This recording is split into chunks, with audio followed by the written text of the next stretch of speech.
वो कितना cut throat competition है, मतलब कहीं पे भी ऐसा नहीं है कि हर एक 100 पे एक स्टूडेंट सेलेक्ट हो रहा है, मतलब 90%। नमस्कार दोस्तों, कैसे हैं आप लोग। मैं पुष्पेंद्र स्वागत करता हूं आपका एक बार फिर आपके अपने चैनल सैलरी ज्ञान में, जहां मिलती हैं आपको सैलरी और पीएसयू से रिलेटेड बहुत सारी जानकारियां। दोस्तों आज हम इस वीडियो में बात करने वाले हैं टॉप 5 बीटेक गवर्नमेंट एग्जाम्स के बारे में। वहां पर क्या कंपटीशन होता है, मतलब आप जब भी किसी एग्जाम की तैयारी करते हैं तो एटलीस्ट सबसे पहले आपको उसका कंपटीशन पता करना होता है कि मैं कितने लोगों से compete कर रहा हूँ और मेरे जो सक्सेस होने के चांसेस हैं वो कितने हैं, लगभग कितने लोग एग्जाम में बैठते हैं, लगभग कितने लोग एग्जाम देते हैं, लगभग कितनी वैकेंसी निकलती हैं, पर वैकेंसी लगभग कितने पोस्ट होते हैं। तो अगर हम 100 लोगों में एक बार कंपेयर करें कि अगर 100 लोग एग्जाम दे रहे हैं तो पर्टिकुलर एग्जाम में कितने सिलेक्शंस पर 100 स्टूडेंट्स हो सकते हैं, मतलब कुल मिला के जो भी आपका एग्जाम है, जिस भी एग्जाम के लिए आप टारगेट कर रहे हैं, जिस भी एग्जाम को आप देना चाहते हैं, उसकी ABCD क्या होती है। This is the first thing which you need to know before giving any exam और before setting up your priority for any of the exam. ठीक है, तो आइए दोस्तों शुरू करते हैं top 5 BTech government jobs competition wise.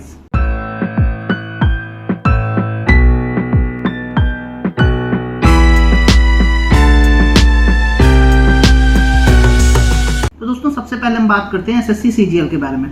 तो ये जो भी डेटा जो मैं आपको यहाँ बताने वाला हूँ या फिर आगे वीडियो में बताऊंगा, ये सारा का सारा डेटा ऑथेंटिक डेटा है। ये या तो किसी न्यूज़पेपर या तो PIB या फिर जो एग्जाम कराने वाली एजेंसी है उसके पोर्टल पे कहीं से मैंने ढूंढ के निकाला है। ठीक है, तो डेटा में कोई भी फर्ज नहीं हो सकता है, थोड़ा बहुत 2-4 हज़ार लोगों का फर्क इधर उधर हो सकता है। किसी ने हो सकता है 2 लाख बताएं, किसी ने हो सकता है 2,04,000 बताएं, बट उससे उतना ज़्यादा फर्क नहीं पड़ने वाला है। बट जो मैं आपको डेटा यहाँ पे कोट करने वाला हूँ, दिस इज 99% ऑथेंटिक डेटा। ठीक है, तो सबसे पहले हम बात करने वाले हैं SSC CGL के बारे में।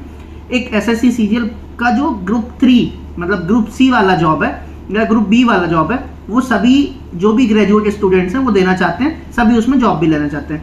तो SSC CGL 2023 की अगर मैं बात करूं तो लगभग उसमें वैकेंसी निकली थी 8,000 वैकेंसी में जो एप्लीकेशन आए थे वो आए थे लगभग 24.74 लाख, मतलब लगभग 25 लाख के आसपास आवेदन हुए थे 8,000 वैकेंसी को लेके। ठीक है, जब एग्जाम हुआ तो एग्जाम दिया 12 लाख लोगों ने, 12.2 प्रिसाइज, बट हम मान के चलते हैं कि 12 लाख लोगों ने लगभग एग्जाम दिया था। तो अगर 12 लाख लोगों ने एग्जाम दिया है तो इसमें क्लियर मतलब आपका एग्जाम क्लियर करने की प्रोबेबिलिटी कितनी है। अगर आप टोटल 25 लाख लोगों के हिसाब से लगाते हो तो जो एग्जाम का परसेंटेज आता है वो आता है 0.35%। ठीक है, और अगर आप 12 लाख लोगों के हिसाब से लगाते हो तो वो आता है 0.70%।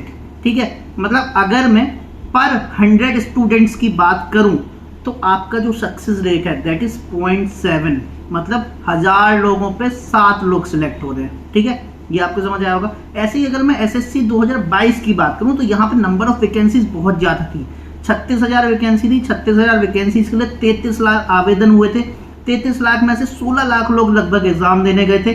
तो अगर मैं इसका परसेंटेज निकालूं तो लगभग 1%, मतलब ऑन एवरी 100 अगर मैं 33 लाख के हिसाब से कंसिडर करूं तो 100 बच्चों में एक का सिलेक्शन होना था, बट बिकॉज देने गए हैं एग्जाम 16 लाख ही, मतलब 100 बच्चों में लगभग 2 लोगों की सिलेक्शन यहाँ पे हो रही थी। तो जो 2022 का परसेंटेज था SSC में that was much better than SSC 2023 because SSC 2023 में वैकेंसीज, नंबर ऑफ वैकेंसीज एकदम से ड्रॉप हो गई हैं। ठीक है, नंबर 2 पे हम बात करने वाले हैं UPSC के बारे में। UPSC के एग्जाम के बारे में आप लोग जानते हैं, हर एक ग्रेजुएट जो भी बीटेक से निकलता है या फिर जो भी मेडिकल करके निकलता है, मतलब जिसके पास भी ग्रेजुएशन की डिग्री है, चाहे वो BSc हो, चाहे वो BA हो, चाहे वो MA हो, चाहे वो BTech हो, चाहे वो MTech हो, चाहे वो मेडिकल से आके आया हो, कोई भी आदमी जो भी ग्रेजुएट है, सब लोग एक ना एक बार UPSC देना चाहते हैं। तो UPSC में आखिर कॉम्पिटिशन है कितना, तो UPSC 2023 की अगर मैं बात करूँ तो लगभग 1105 वैकेंसी आई थी। 1105 वैकेंसी में जो टोटल एप्लीकेशन हुए थे वो हुए थे लगभग 13 लाख लोगों ने अप्लाई किया था।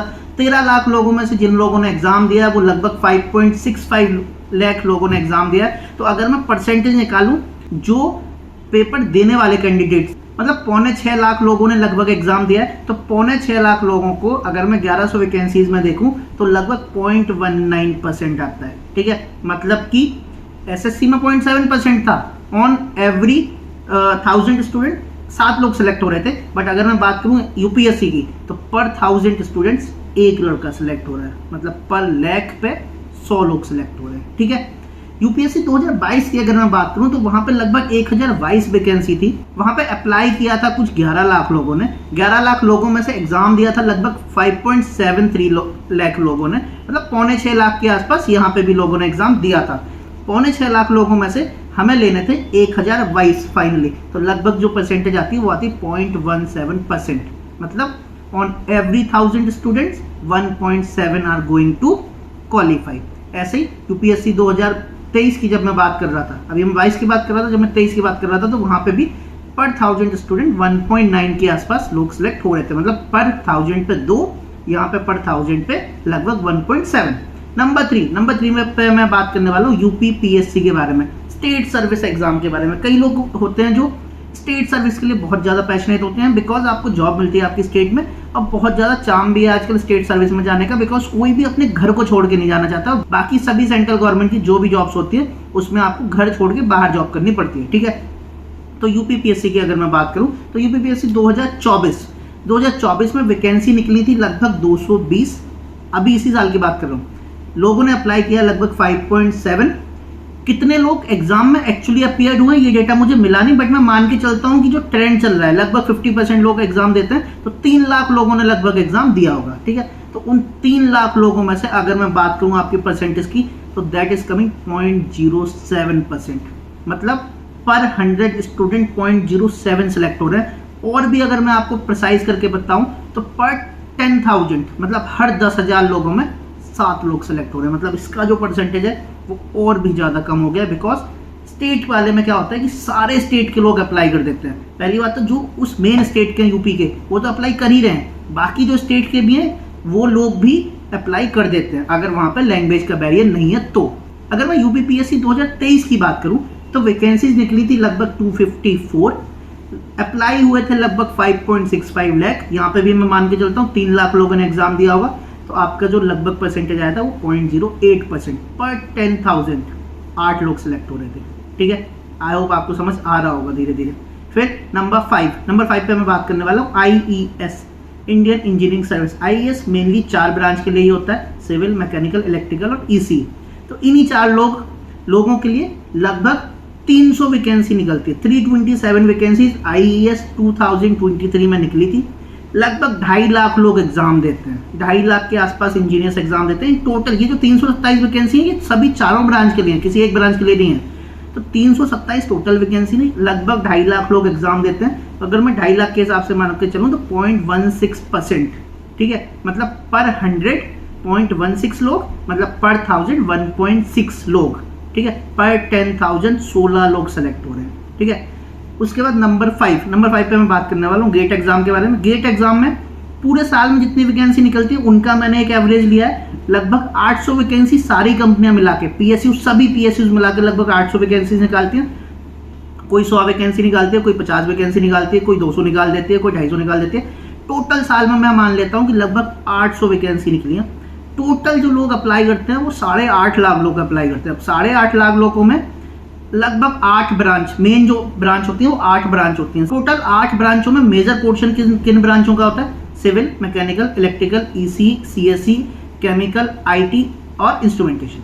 ठीक है, तो ये लगभग 8 ब्रांच के लोग ज्यादातर अप्लाई करते हैं। 8.5 लाख में से भी 2 से 2.5 लाख लोग तो सिर्फ सीएससी वाले होते हैं। सीएससी वाले ज्यादा अप्लाई करते हैं because they are more interested into MTech in comparison to PSU jobs. जबकि सीएससी का कोई लड़का एमटेक करने के लिए किसी आईआईटी या एनआईटी में जाता है तो उसका पैकेज वहाँ पे बहुत अच्छा हो जाता है। अगर किसी ने बीटेक करी है टायर 2 या टायर 3 कॉलेज से, तो दे ऑलवेज वांट कि मेरी जो मास्टर्स हो वो या तो किसी एनआईटी या फिर किसी आईआईटी कॉलेज से हो जाए, जिससे कि सीएससी में एटलीस्ट अच्छा पैकेज मिल जाता है। ठीक है, तो गेट में अगर मैं परसेंटेज की बात करूँ तो लगभग 0.09%, मतलब ऑन 100 0.09 ऑन 10,000 9 स्टूडेंट्स। सो आपको ये समझ आया होगा कि जो कंपटीशन है वो कितना कट थ्रोट कंपटीशन है। मतलब कहीं पे भी ऐसा नहीं है कि हर एक 100 पे एक स्टूडेंट सेलेक्ट हो रहा है। मतलब 90% जो भी एग्जाम्स आप देने वाले हैं कल के दिन, तो उसमें सभी में लगभग आपको 1000 स्टूडेंट पे एक आदमी मिल रहा है। मतलब 1000 लोगों के बीच में आपको अपनी एक सीट बनानी है। ठीक है, तो अगर आप मेहनत करेंगे, अगर आप जी जान से मेहनत करेंगे, अगर आप कर पाएंगे तो डेफिनेटली होगा। अगर आपके अंदर करने की इच्छा है, अगर आपके अंदर करने का पेशेंस है, तो आप डेफिनेटली कर पाएंगे। अदरवाइज आप भी उन्हीं बचे हुए 999 लोगों का हिस्सा बन जाएंगे। बात थोड़ी सी कड़वी है बट ट्रू है, सही है, ठीक है। तो आई होप आपको ये वीडियो अच्छा लगा होगा। आपको वीडियो में जो भी सवाल है, आपके जो भी सवाल है, आप जो भी पूछना चाहते हैं नीचे कमेंट करके बता सकते हैं, या फिर मुझे इंस्टाग्राम पे फॉलो कर सकते हैं, वहाँ पे भी पूछ सकते हैं, ठीक है। तो दोस्तों आज के वीडियो में इतना ही। आगे फिर मिलेंगे एक नए वीडियो में एक नई नॉलेज के साथ। तब तक के लिए बी हैप्पी, बी मोटिवेटेड। नमस्ते।